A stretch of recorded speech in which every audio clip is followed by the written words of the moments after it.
لومړنی بود دا چې په افغانستان کې په دې تیرو 48 کلونو کې څومره هم چې نظامونه راغلي دي، بدبختانه چې د بهرني سیاست سرې کرښې تر اوسه پورې نه دي اعلان شوي. که اعلان شوي هم دي ډېرې کوچنۍ مسایلو او د افغان ولس د خوښې وړ نه وګرځېدلي. او جمهوریت هم چې زه د ولسي جرګې وکیل وم، د ولس نماینده وم، په هغه وخت کې هم دا نیوکې درلودلې چې بهرني سیاست سرې کرښې زموږ ناقصې دي.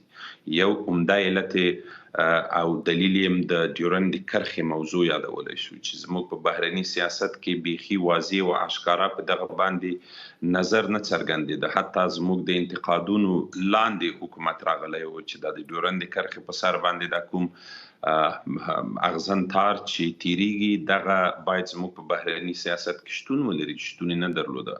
د تورخم په دروازه کې په رسمي ډول زموږ د دولت کارمندانو تګ او د عمران خان د پاکستان د صدر اعظم سره په رسمي ډول د دروازې او د سرحد پرانیسته، دا د افغانستان په تاریخ کې وروسته د ډیورنډ کرښې لومړی ځل و چې وشو.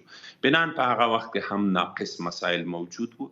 اوس هم د دولت په کچه طالبان په دغه د بهرني سیاست په سرو کرښو کې ناکامه دي، ځکه دوی واضح دریځ په ډیرو مسایلو کې نه لري. اما د ډلې په صفت لکه مخکې مې چې وویل د دوی بهرنی سیاست کامیاب و. کامیاب دا و چې ته قدرت ته د رسیدو د مخه دوی وکولی شول چې په رسمي ډول باندې د یو تفاهم نامې په نتیجه کې خپل هغه اهداف چې د ډلې لپاره د طالب ډلې لپاره مهم و هغه لاسته راوړل او هغه د قدرت ته هم ورسېدل.